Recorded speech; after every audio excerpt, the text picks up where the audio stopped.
thank you, everyone. As everybody's coming in and sitting down, I'm going to go ahead and get started with the next section. So this is an interactive section. We have some cases that we're going to just go over and just open it up for conversation and discussion. So please participate. Thanks again for being here, and I hope you enjoy lunch. Hopefully this case presentation will not make you go to sleep after lunch.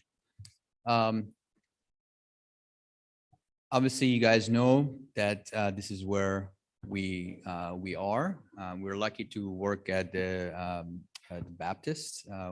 We have a dedicated, very comprehensive cerebrovascular program and an awesome team. Some of our team members are here today and some aren't, but we're lucky to have such a great team. It is because of the team that we're able to take care of these patients, and I'm personally very grateful for our fantastic team. All right, we're going to start with an aneurysm. Let me see. All right, 71-year-old with actually a few weeks of problem speaking and balance issues. And he came to the hospital. So the first thing we do is we get a CAT scan. On the CAT scan, we saw something suspicious. So then we moved on to do more other studies. And on the right of the screen, you can see that there's a area that is different colors. So that's a aneurysm that's shown on the angiogram, and I'm purposefully kind of going slow to make sure everybody comes in. But this patient had a few weeks of problem speaking and balance issue, and had this giant brain aneurysm. So the question becomes, what do we do for this giant aneurysm? Let's see, Dr. Jovan is in the.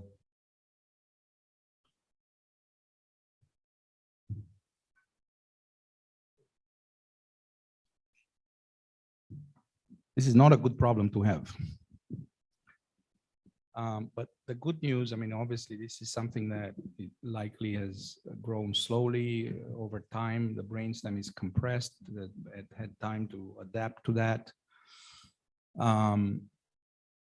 We treat aneurysms in general, most of the times, to prevent rupture. And that's also one reason here. But this particular case here is a case of a mass lesion that you need to deal with. And so ideally, and I recognize that this is a tough location and may not be possible, but because this is a mass lesion that needs to be removed, and coiling or a flow diverter is not going to do that necessarily. It may slow down the pulsations within the aneurysm, but it's not going to remove the mass. Ideally, if possible, you would like to get rid of this thing, right? So how they do it, I have no idea. Carefully, I guess, right? Open surgery. But the first thing I would do is I would go to Eric or Ricardo and say, are you interested in this? Can you take it out? I'm not sure what they would say. I suspect no, but if they say yes, that's what I would do. And I'd be curious if they would consider some kind of an approach where they open it, suck up the blood, and then close it back, or something like that, to just remove the mass effect that this aneurysm is exerting. That would be my number one option. And if they say no, then we can talk about endovascular options. Thank you. So, I mean, I think that's the good way to look about this. The problem with dislocation in the basilar trunk like this is that it's really hard to access. So for people who are not fully aware with the anatomy, everything in the brain is operable. I always hate when we hear like it's unoperable. Everything is operable and reachable. It's just what you're gonna, what you could cause as problem or what you're gonna encounter. So this is an area really, really challenging surgically because all this aneurysm is, anterior to the brainstem. It's a really area really, really difficult to get to. There's all the cranial nerve wrap around. So to try to go ahead and clip this aneurysm directly, this is morbidity absolutely unacceptable. Now, one of the surgery that would be relatively small morbidity that could address this, there's a couple of consideration. Is first, whether this patient has good posterior communicating artery. If this patient had good posterior communicating artery, one of the safest way to go is to occlude the basilar trunk past the aneurysm under the superior cerebellar arteries. If you could show where that is, Anima. And this is an area usually that is pretty perforator free. And if you could clip under there, then the tip of the basilar is supplied by the posterior communicating artery, and the vertebrobasilar junction, the lower basilar system is supplied inferiorly from the vertebral artery. That's probably the best surgical option. And what's going to do is that obviously the aneurysm is not going to get the same level of flow, and eventually will just thrombose and involute hopefully. But that being said, there's still significant risk to that. So the question on the surgical standpoint would be, does this patient have good PCOM to consider a surgical option? Thank you. Demetrius, any thought? This patient presents with a few weeks of dysarthria and problems with balance.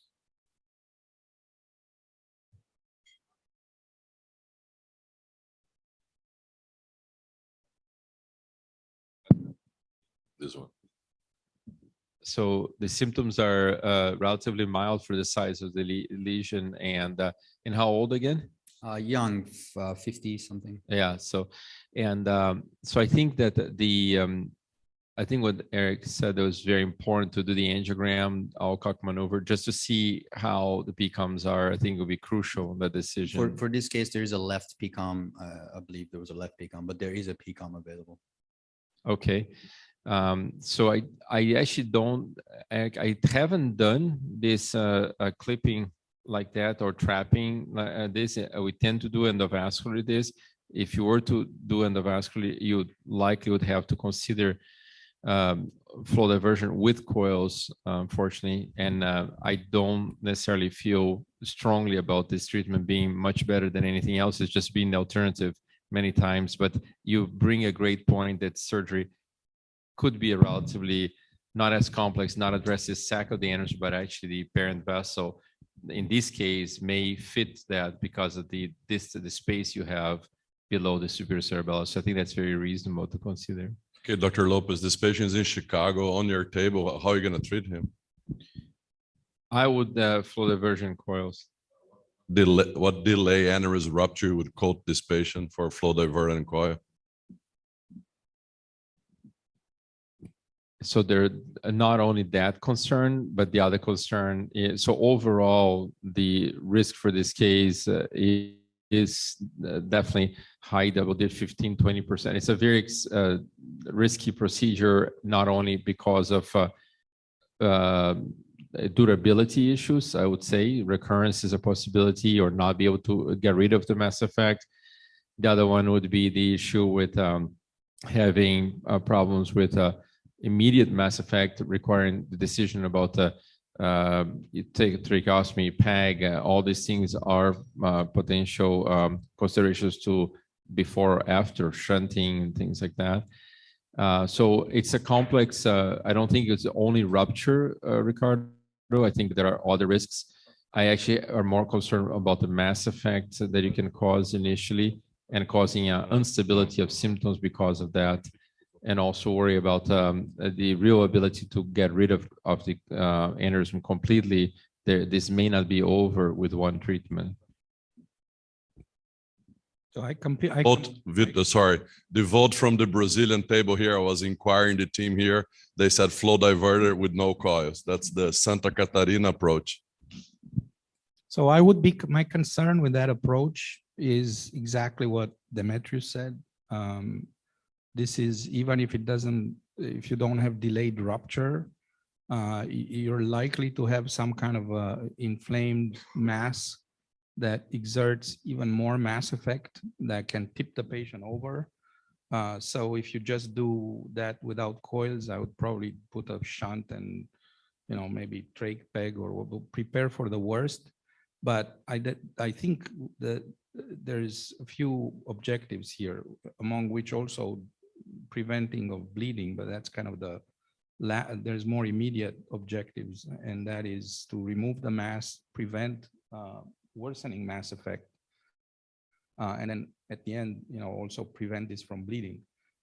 To me, the most logical approach, what I would do here is I would pack it with coils, because that's less likely to exert mass effect and inflammation around it. And that takes care of the mass, if you want, prevents inflammation. And then, as Demetrius said, this is for sure going to come back. When it comes back, either you pack it more with coils or you put a flow diverter at that time.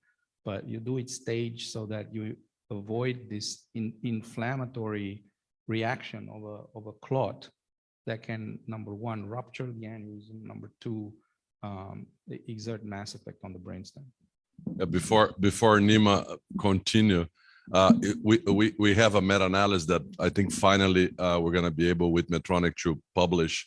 If you look at the giant aneurysms, and we're not talking about basilar, we're talking about mostly anterior circulation. In Intrepid, there were some giants on the posterior circulation. But if you look at the M&M for giant aneurysms on Intrepid, Puffs, and Aspire, I think there are 120 giants. It's still the largest giant series. That's a 35, 37% major M&M. We'll talk about that disability through all kinds of mass effect, delayed rupture, so forth, so on. So I think that's one thing for the audience. Again, when you go home and you quote these people, if you see this patient, this is not a flow diverter, 3%, 5%, 10%. This is a high risk procedure.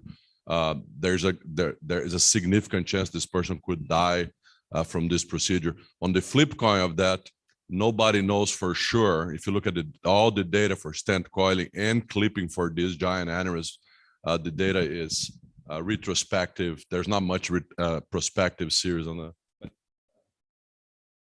Tudor said, in anterior circulation, I think I have more experience with that, of doing a stage coiling first, and then there are some issues with that. But when you quote the risk for this procedure, obviously it is including all that the stages and is the risk of coiling this while you don't have so many symptoms right now, let the inflammation take place or whatever healing takes place, and then as the recurrence is predicted to come, do a flow diverter at that point.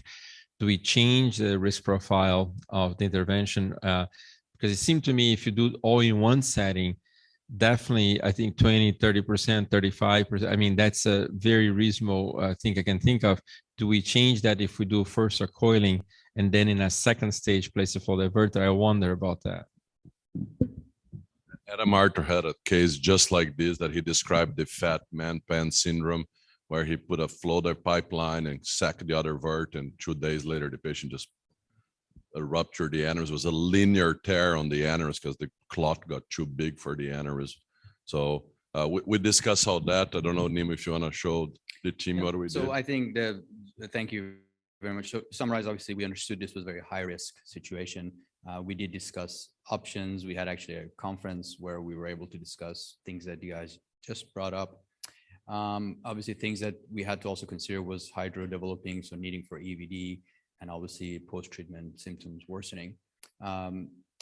So we decided to do exactly what was mentioned.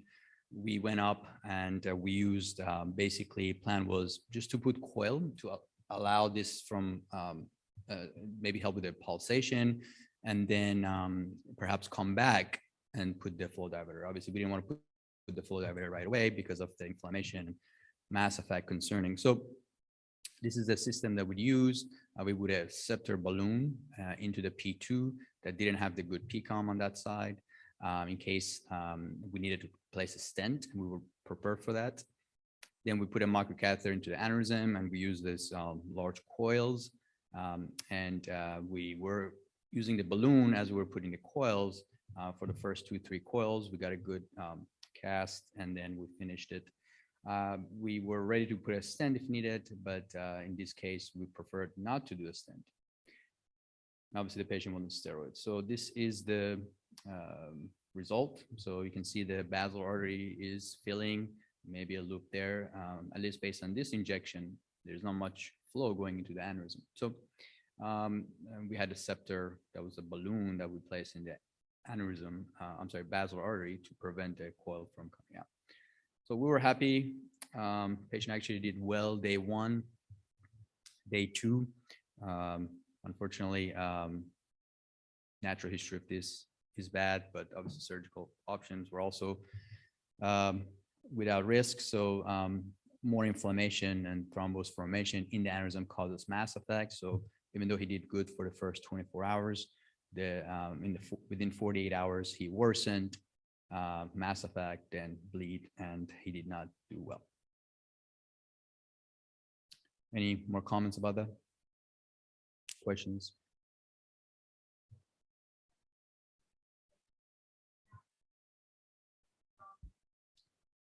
Yeah, so it's interesting. It looks pretty bad, right? But this is a slow, this is something that's been growing slowly. So he's been adapting to it to some extent. So he presented, he just had dysarthria and problem walking. Oh, he was fine. He was, yeah. Yeah, he started having weakness on one side and then further deteriorated to worsen. Did he bleed? Yeah, first he had a mass effect, then he bled. Aspirin platelets. Yeah, so the first thing that happened post-op, we got MRI, everything looked good, he did good. Within 24 hours, he worsened with weakness initially on one side. We got MRI, more mass effect. Hadn't bled at that point, but then later he worsened and he had bled. I was just curious, in Intrepid and all this, you were mentioning the case example of Adam Archer, but because most of the puff and all this obviously was anterior circulation. So did anybody look at the angulation and the flow? Because this is a typical pure sidewall. So you wonder if the one that bled, it probably would work and look. It's probably not that many to look at the angle of flow.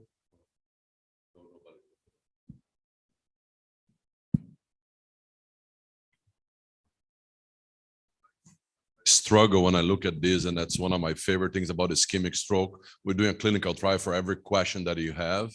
You have a disease that we've been managing collectively for decades. There's no data to drive this.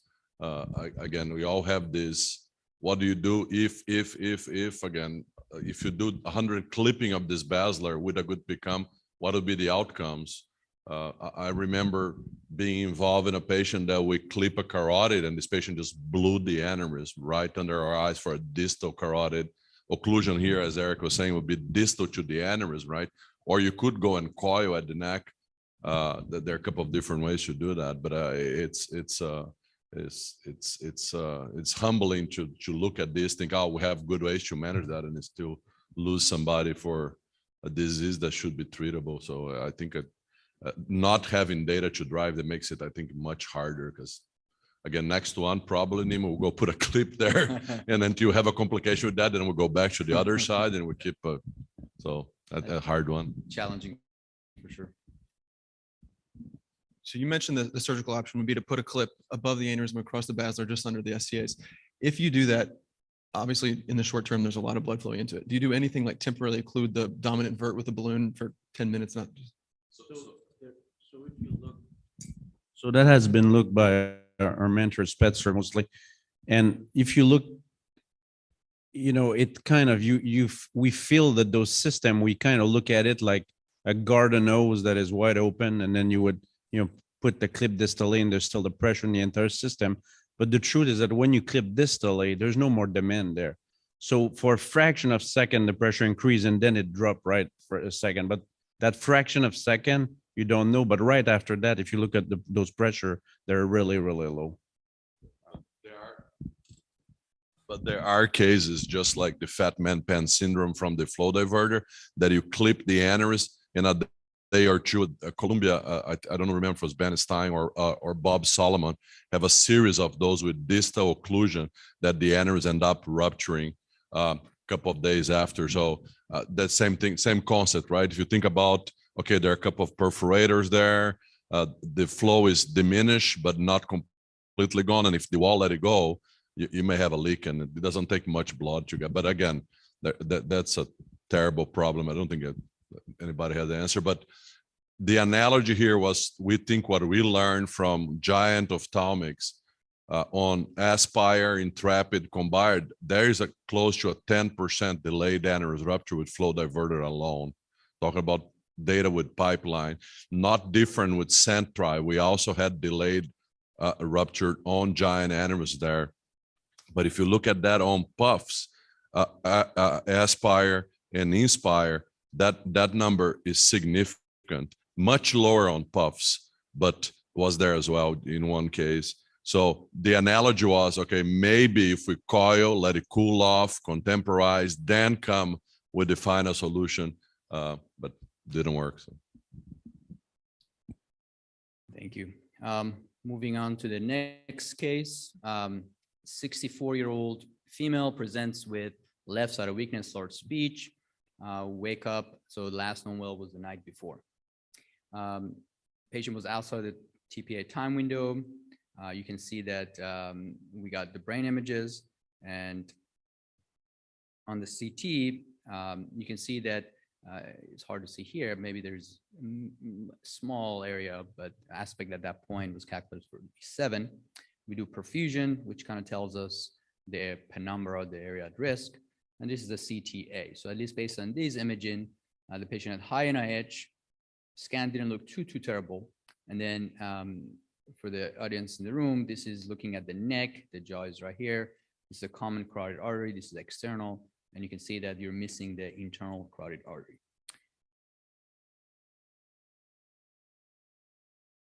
So the question now is, this patient comes with this problem, what is the next step?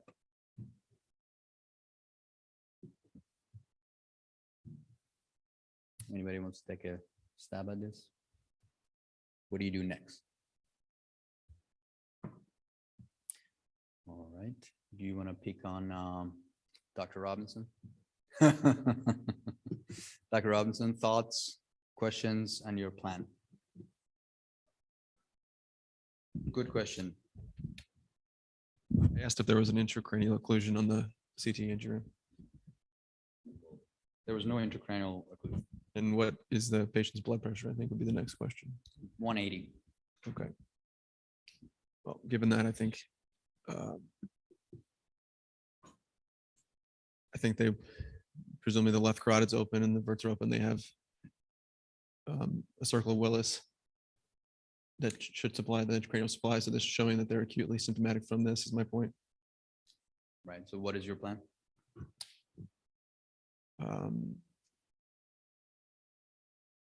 Yeah, so I think the plan for it should be to open that carotid. Okay. So I think things that you brought up were very good. So the first question, like you said, was, is there intracranial occlusion? So no, the intracranial occlusion intracranially is open. But I think this is very important, right? So this is a acute stroke. So the patient's NIH is 20, and this happened overnight. So we know that this is acute stroke, so symptomatic carotid. It's not a chronic carotid occlusion that's been going on for years. So how would you like to open up the carotid? And Dr. Hanel, you want to take over? No, I just want to ask a question, Mike. If the NIH is true, not 20, would that change your approach? Yes. Yes, because we have a decent chance of hurting the patient and making them a lot worse. So keep them stable. I shared that thought too, but NIH 20, right? Even though you don't have large vessel occlusion intracranially, you've seen that with different heights of occlusion of carotid, cervical or intracranial or skull base, not the carotid terminus. So well, how are you going to handle this? What are your tools? So the first step, I think, is the cross deletion, whether that is with, with the wire, whether What is your access? my access for this, I would want a large guide catheter and probably a balloon guide catheter, because I don't know if I'll be able to have distal protection for a typical angioplasty and stent. So have proximal with a balloon guide catheter.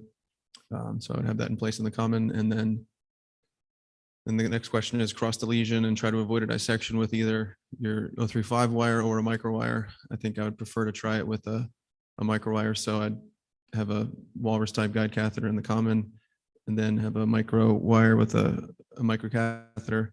Hopefully, if that would pass, then get the micro catheter into the distal cervical carotid, prove that you're in the lumen, not a dissection, and then exchange in a longer micro wire in that, micro catheter out, and possibly put a distal protection device across that if that'll pass, and if it doesn't, then balloon out and stent. So a couple of things to consider, right? When you see an occlusion at this level, there's a 50-50 that the occlusion is really there. And Raul Nogueira published that on a nice series of that when he was at Emory. It looks like the occlusion is there, but there's a good chance, 50% based on his paper, that this could be a carotid terminus or a carotid occlusion, or there's no outflow for the contrast. Just like we talk about distal occlusion, right, for the aneurysm, there's no place for the contrast to penetrate that carotid. This may look like there's an occlusion there, and the occlusion is way higher. So we decide, because we chose the walrus, and I think the next picture, I think, tells the story, unfortunately. Oh no, here's just what we decide to do. But we started with the walrus, and this is what we got. So we put the walrus right against that, and we aspirate on the walrus, and that's what we got.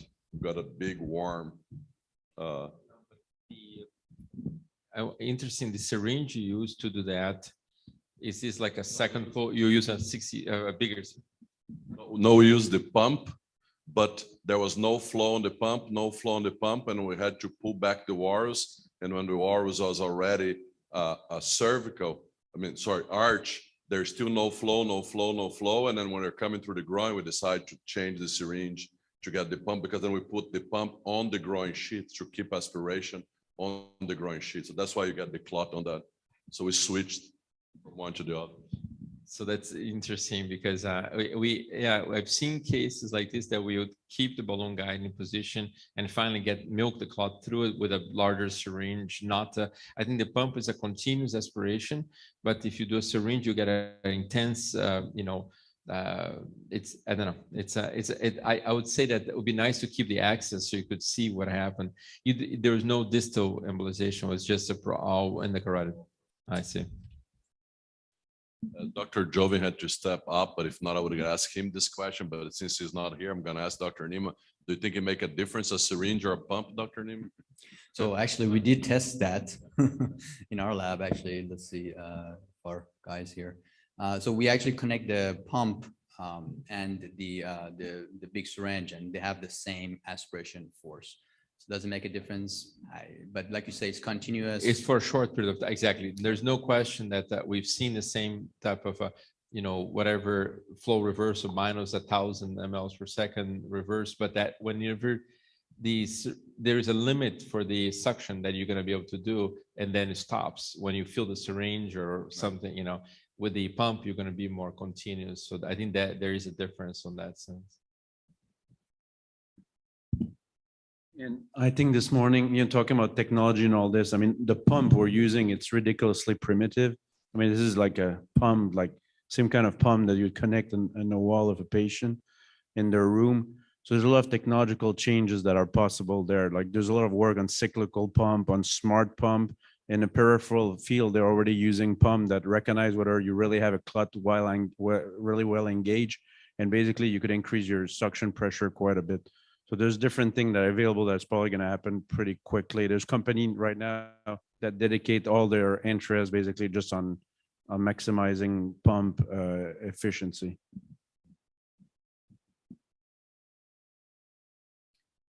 So this is the going back and taking a picture, and obviously the vessel is recanalized nicely.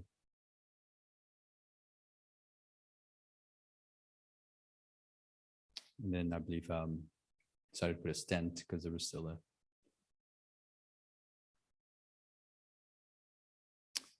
Okay, moving on to the next carotid occlusion. Yes, go ahead.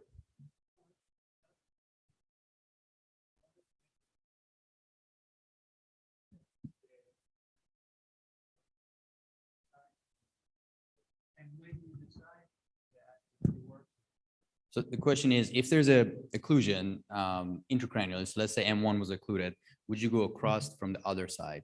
I'll let others speak, but I think for our approach, the first thing is try to get the vessel open. So I will reserve that in case I cannot go from the occluded vessel. And you could transform a bad situation to a way worse situation. And, that's one of the problem. All those tools we have, we don't have a way to secure the clot. So, you saw it earlier, like, there's a lot of possibility of the clot breaking loose or emboli. So if you go from another circulation, there's nothing that prevents this clot to stay with you as you're pulling everything. So you could, suddenly pull your thing and now you're occluding the other side of his little emboli and all that. So again, it's kind of, we do that to treat other pathology that there's not this, we're not bringing things with us like aneurysm, sometimes things like this.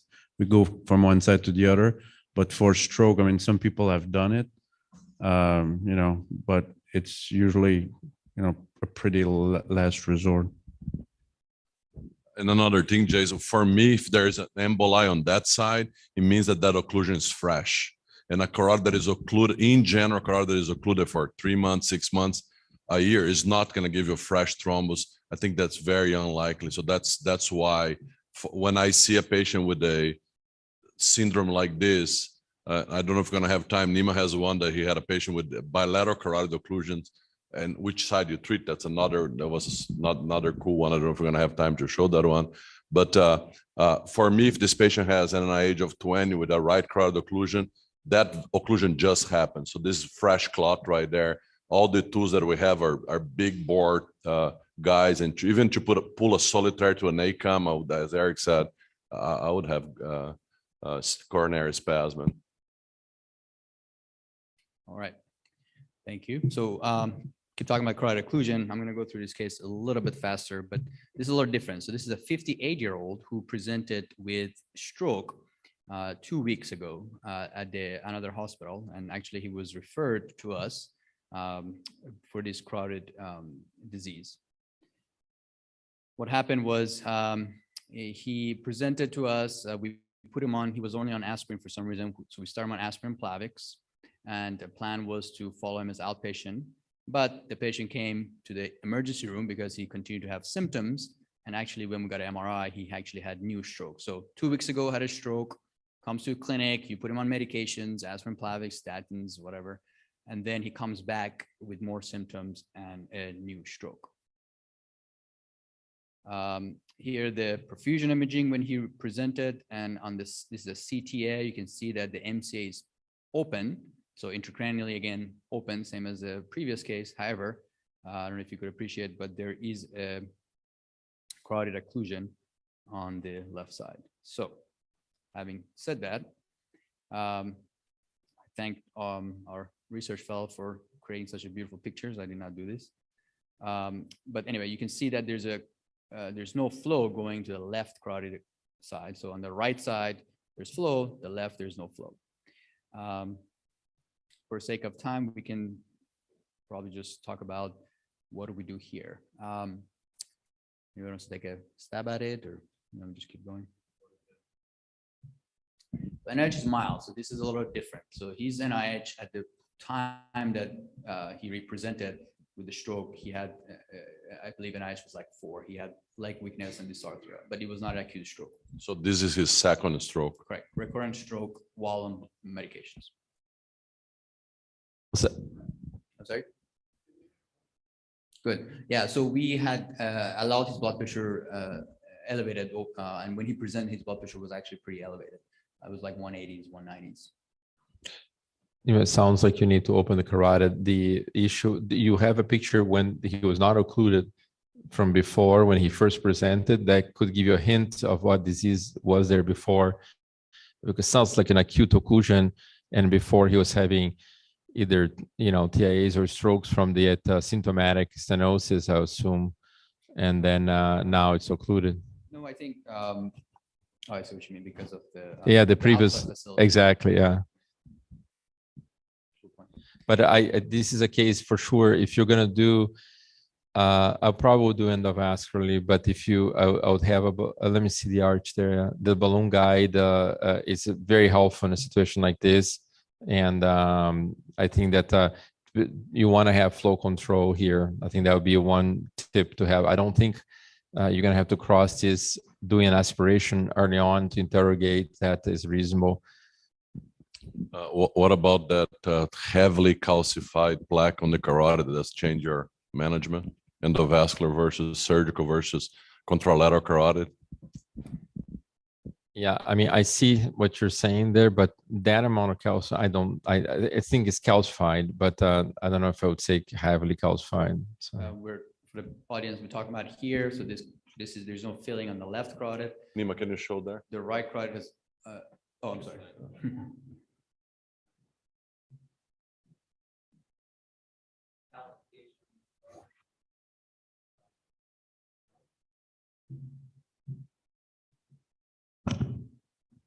So medical management, I think here is important. So aspirin, Plavix, blood pressure, as Dr. Chamsani brought up. Yeah. But when we saw this patient, this is an arch run. You can appreciate a little more about the anatomy. Let me see if I can pause this.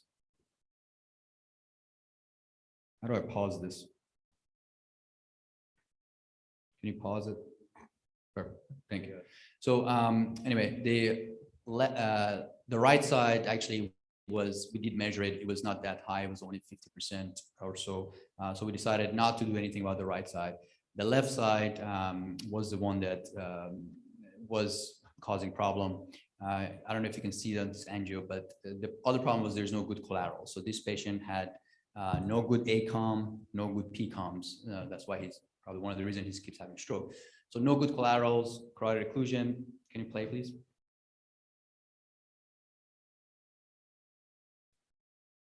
Oh yeah, so you can see that the narrowing was not too bad, but there's no ACOM. So sometimes you can open up another vessel to augment the flow.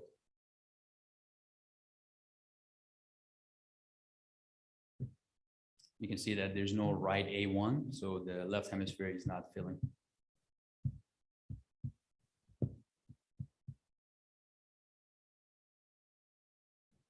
And there's a very small PCOM, pause if you can.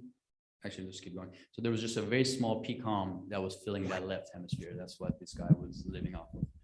Nima, who's playing there? Can you go back a little bit?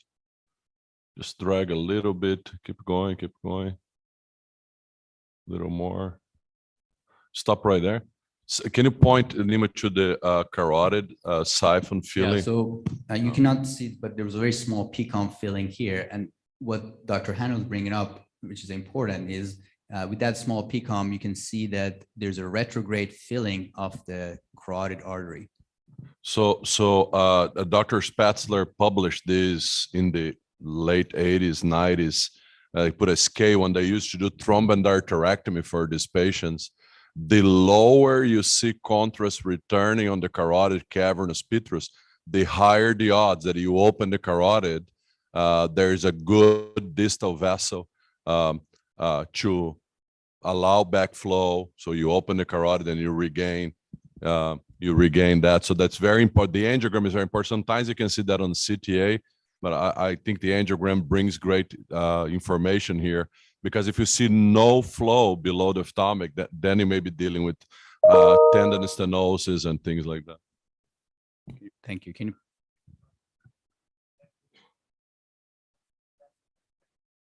This is the carotid, right? So AP, you can see that the carotid is the cavernous. So there's a loop there, but yeah, that's the carotid. That's the AP. It comes all the way to petrous, so that's a good sign. Play, please.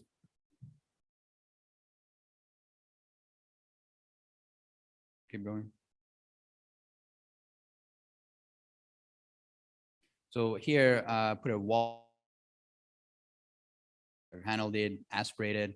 I did not get a long clot this time. So went through so as Dr. Robinson brought up, first you have to cross the lesion. So we're able to cross the lesion here. You can see, keep going, please.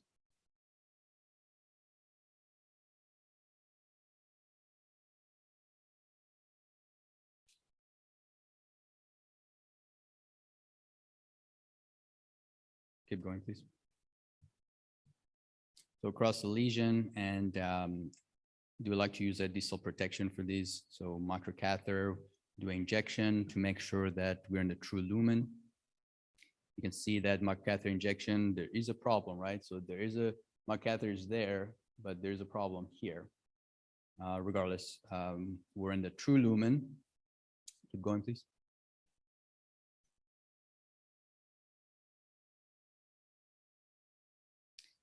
Distal protection placed, angioplasty, then stent. So you can see the stent is placed.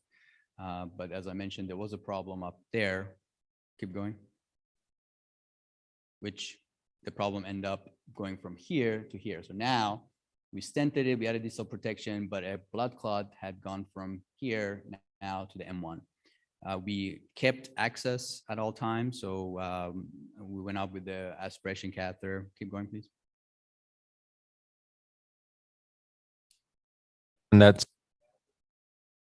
protect. When I remove the distal protection.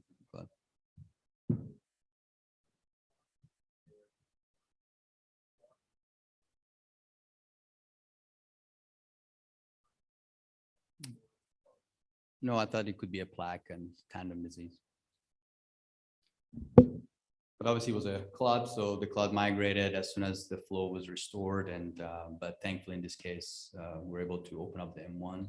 And this highlights another point of endovascular, right? Because we were able to open up the M1 since we were there. The patient actually did well. It was minimal strokes, and you can see the post-op MRI, not much different. And he was discharged day 5.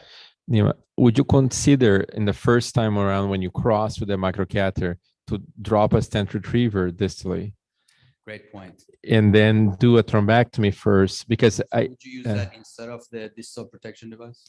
Exactly, with a proximal protection, then use a balloon guide, right? And then do the so believe me, we had a discussion like this, and the criticism that I received for doing that is that, oh, you're crazy, you're going through a plaque and you're gonna just, but we're gonna stent that anyway. So I'm thinking maybe there's a benefit to trap the clot, whatever clot is in there, and give you the best chance to clear the lumen. Then you stent afterwards, but all under balloon guide. The only problem in this case, you have to inflate the balloon guide in the common, so you may lose the flow to the external. In this case, you're not getting external flow, but in some cases, that could be the only flow you're getting. So because you had a PCOM, allows you to inflate the balloon in the common without having ischemia while you're doing all that. Because it takes a little time to do the thrombectomy plus place the stent and all that. Another interesting idea now that we have catheters like Route 92, right, with the 88, you could do dotting, right? Instead of using a balloon, you put a base camp and go through the stenosis with the 88. So now you're dotting the stenosis and you have a great suction tool right there to clean that carotid. And once you take out, sometimes if patient has a good profile, stent. If patient doesn't have a good profile, even avoid stenting. That's another one that we don't have an answer yet. And there are probably 2 clinical trials coming, randomizing for stenting versus not. But it'll be interesting. I think it's a hard one. Nicely, those are red clots, respond well to thrombectomy with aspiration or stent retriever. So. Thank you. So moving on, 35-year-old high blood pressure presented problem speaking, NIH 4, so this is now a low NIH. Patient was outside of time window, and we do a imaging, and this is a lateral, this is a sagittal view, and you can see that there's a cutoff right there. So 35-year-old problem speaking, and that's the CTA. Define probably speaking, because I have that and I don't think I need a thrombectomy right now. All right, fine. That's a great point. And what I want to bring up is, at least in our practice, we deal with, we react based on disability. So for me, disability is very important. We're not accountant. The NHL 4 may mean numbness, dysarthria, and facial droop, maybe with a little bit of not able to say the age. So that will give you 4, right? That to me may be not as disabling, but if somebody is having difficulty bringing the words out or understanding, that's a disabling condition. This patient had expressive aphasia. All right, somebody take a stab. What do you want to do now? Treatment. You guys heard about stroke treatment all morning. We have a 35-year-old. There's a problem. So what do you guys want to do?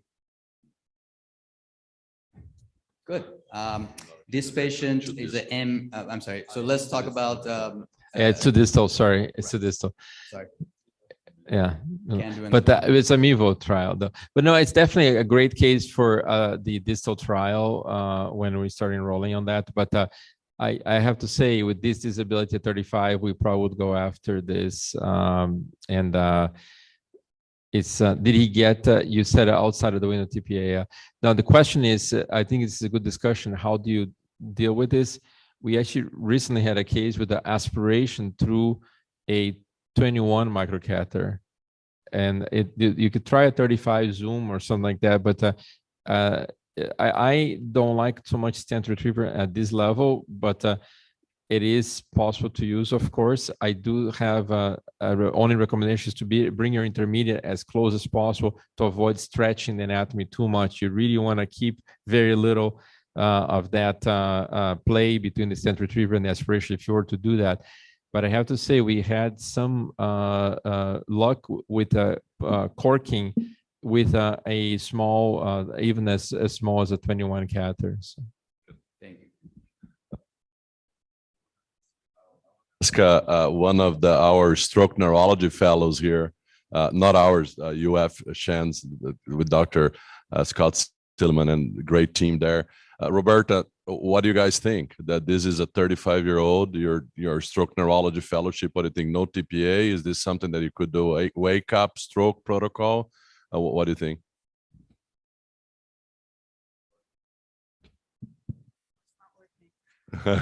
You're happy, right?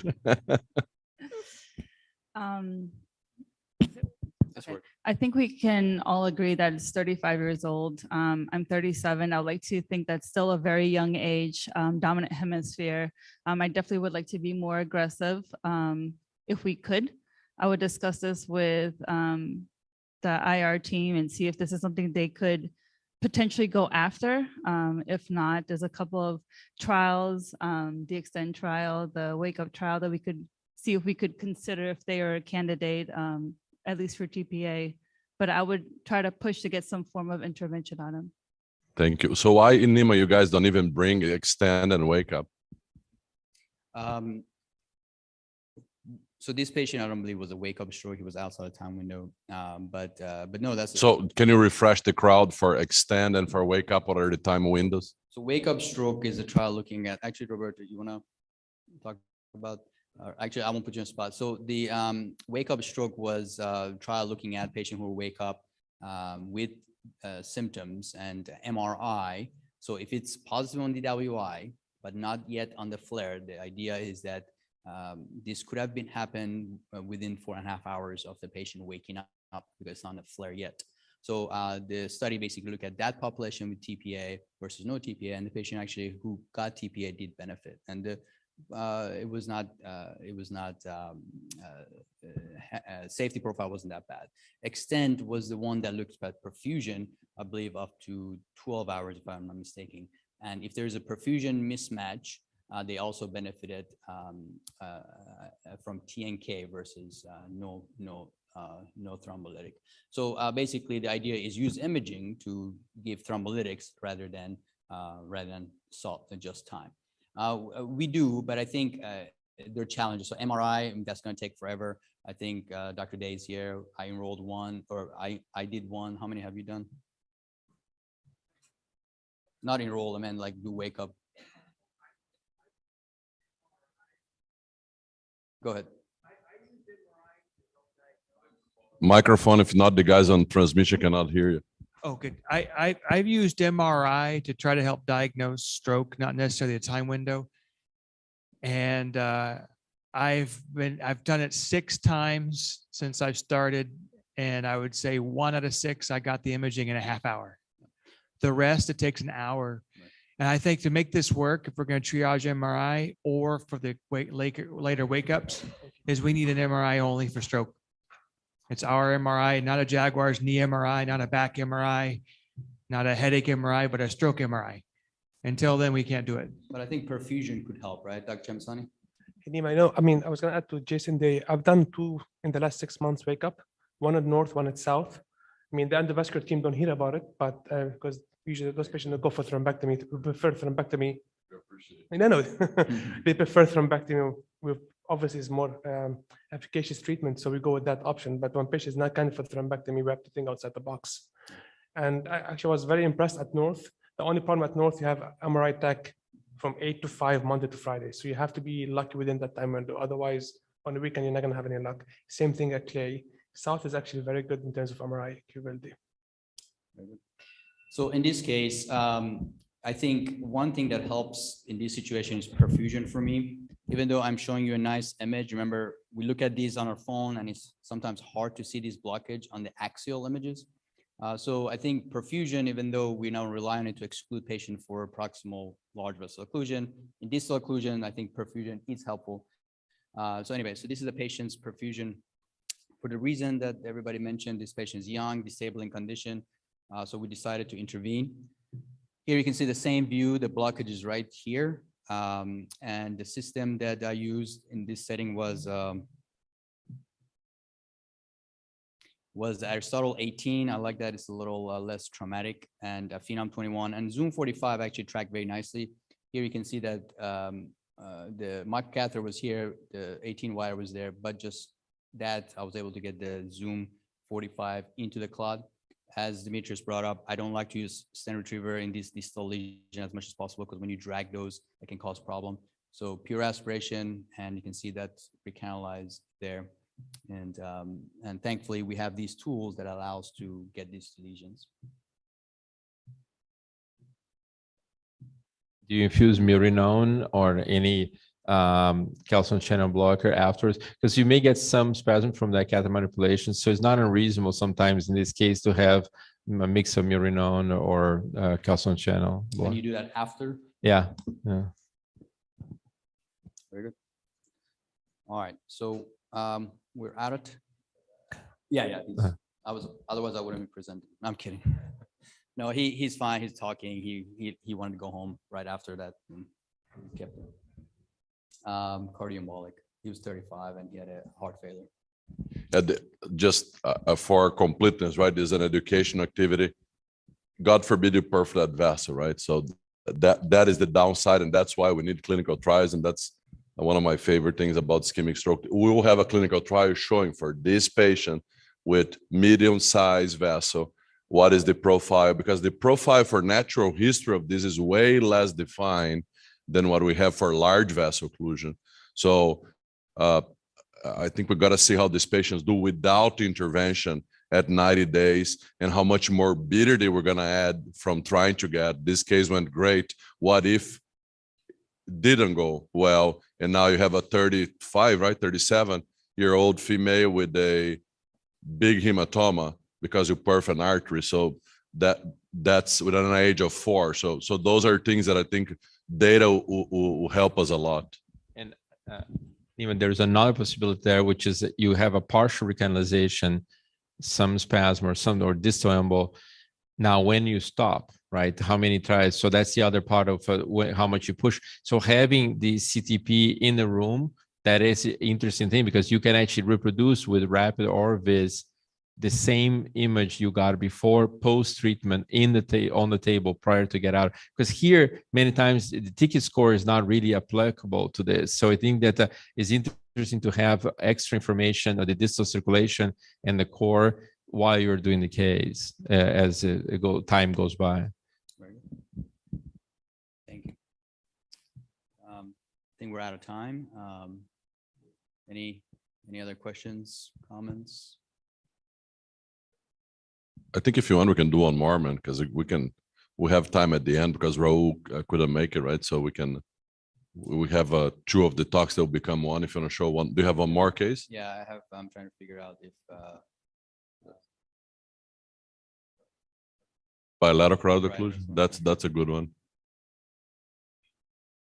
sorry. Yeah, Okay, that one. there we go. Yeah. So this is a 54-year-old who presented with problem with balance for a few days, and then initially symptoms were mild, so resolved, but then worsened with right-sided plegia, difficulty speaking, and left gaze. Did receive IV TPA.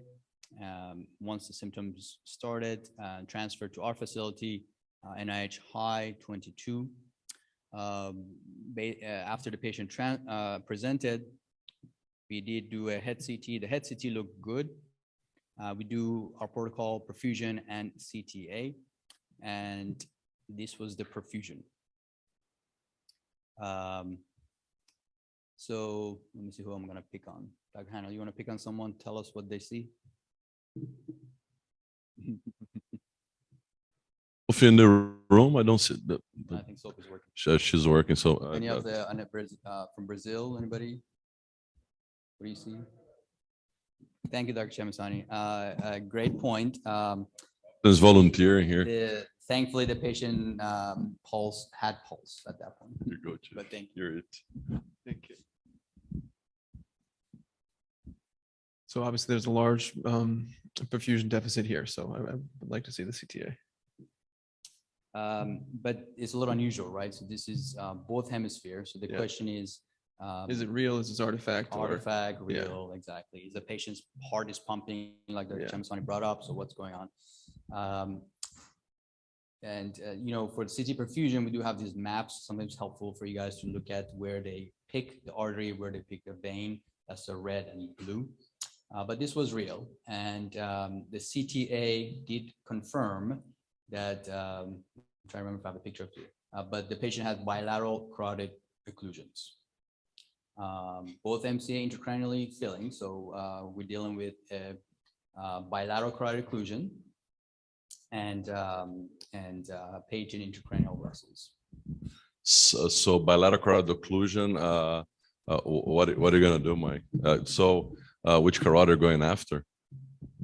I like to look at the verts too. Like what's the origin of the verts? You know, with PCOM, like I think we need to understand his Okay. hemodynamic So circulation there's a small before. PCOM filling both MCAs. Next. Dr. Robinson is well trained for his boards. He's asking for more images. You don't get a dedicated angiogram to decide what to do next. Okay. You have to make a decision. And he was most symptomatic from, I believe it was the left hemisphere, right? Because he had right-sided weakness and Yeah, so right sided plegia and left gaze. okay, so I needed to make a plan without seeing a CTA based on this information.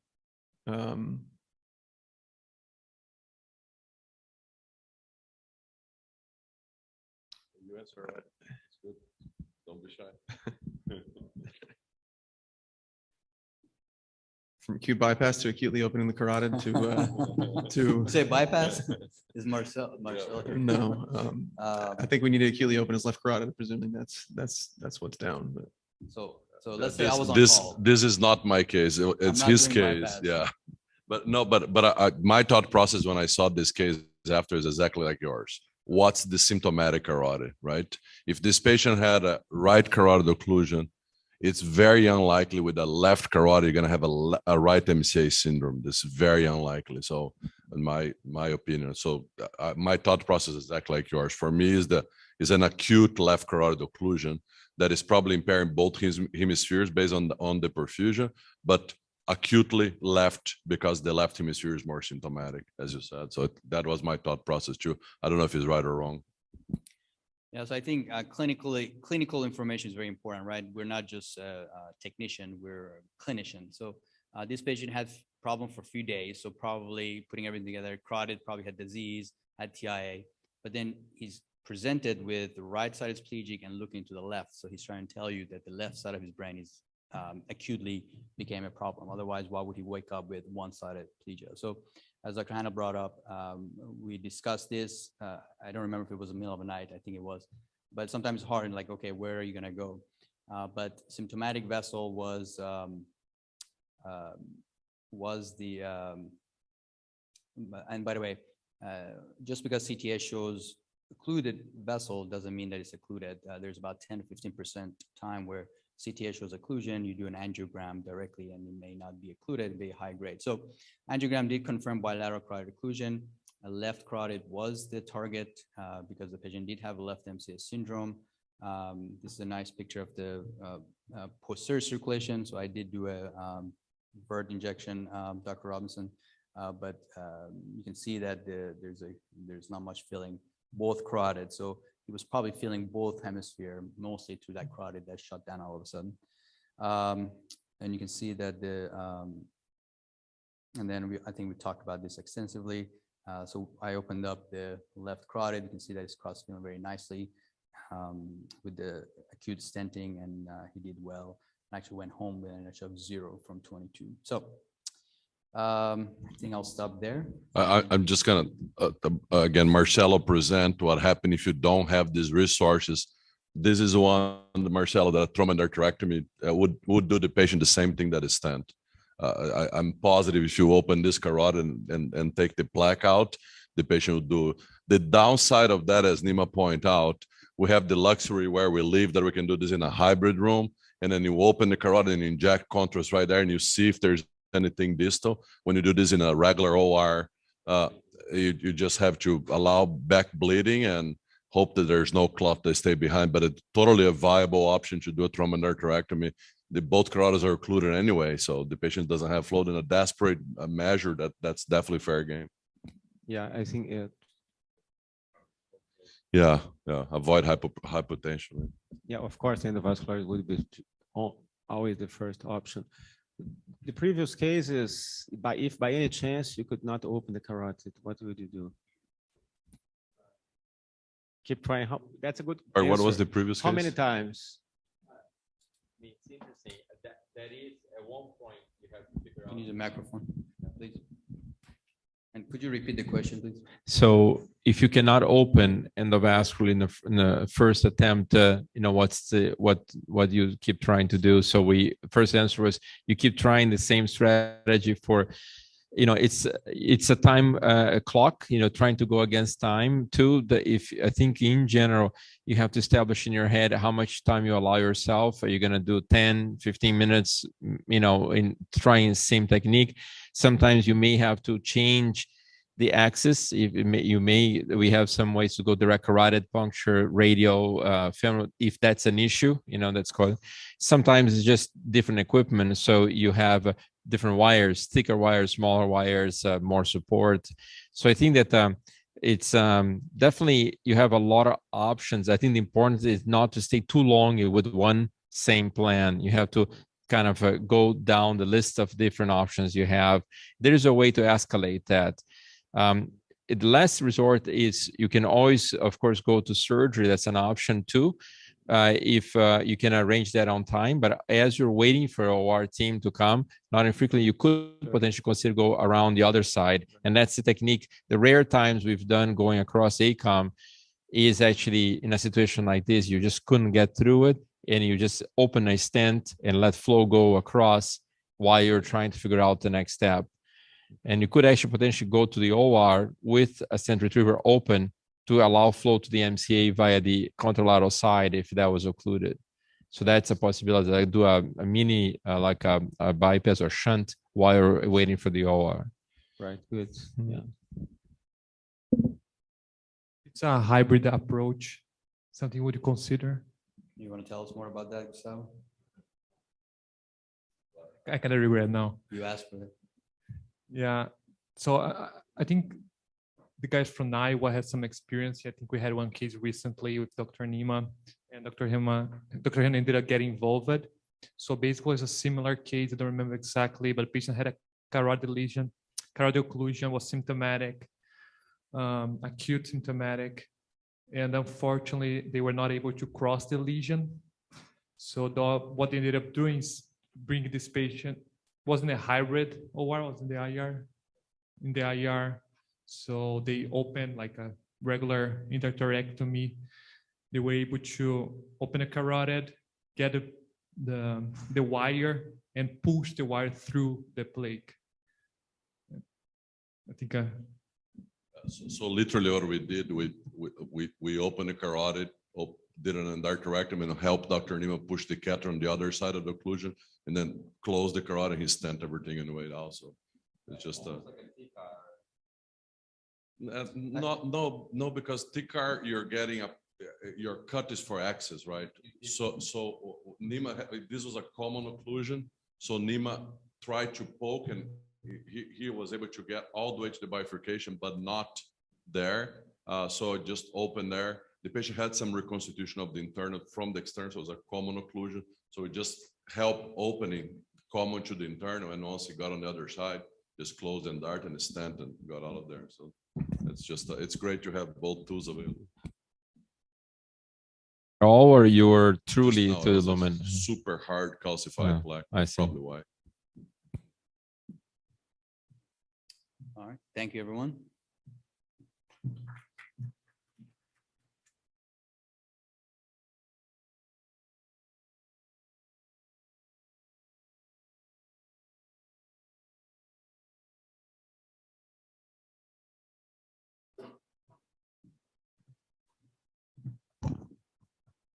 So Dr. Nogueira had a family emergency, so we exchanged one Brazilian to another. And by no means I can replace Raul, but I'll give you guys a little tour de France of what's coming in terms of new gadgets and new tools for stroke intervention, and different degrees of data they're going to be collecting on these tools, from single arm registries to randomized trials. This is naturally teamwork, and it does take a village, and I'm really proud of mine and ours. I think it's phenomenal to be able to do what we do. There is tons of data to support what we're doing, and it's great to see a lot of groups represented here that are doing this all over the city, the country, and the world. There's tons of data. So if you open the vessel, or as our Canadian friend, Dr. Hugh, like to say, GTFO, get the beep, beep, beep, vessel open. It works. It works on the early window, and Tudor had to step out, but this is the work of Tudor and Raul that we're proud of being part of that. On Dawn, said up to 24 hours, and naturally 24 hours is just a suggestion. If there's no stroke on the CT, you have a large vessel occlusion, it can be 36, it can be 48, it doesn't matter. If you open the vessel, the brain will follow with less data. With that, stroke had turned into a interventional surgical entity. And it's great to see Marcelo and Luca and others thinking about how can we integrate microsurgery into that. And the cost of all this is a very complex situation. But for the United States, as you guys see here, we're talking about up to 300,000. If you think about the number one disease before this event, 2015 and on, so it's very new for us, right? This is a 7-year episode in healthcare, human healthcare. This is very young. It's a 7-year history here. This will continue to grow, and we see this on our sites, and we see this all over the world, that this continues to, and now we're going through smaller vessels or mid-sized vessels and so forth and so on. So if you look here, and that's very important not to keep that, not lose that perspective. When we say, oh, you have up to 24 hours, it doesn't mean that you're going to sit down and relax. Oh, I have up to 24 hours. So that's a little misconception that can come from that, is the quicker you open the vessel, that's the slide here from Jeff Saver, and this analysis, the quicker you open the vessel, the better for the patient. Yes, you have up to 24 hours with level 1 data, but the quicker, the better. And here is his famous slide. I love to quote this to my patients, and I focus on the aging. A stroke, your brain is fast forwarding a couple of years, and don't be too hard on yourself, because you just aged 10 years or you just aged 30 years, depending on the size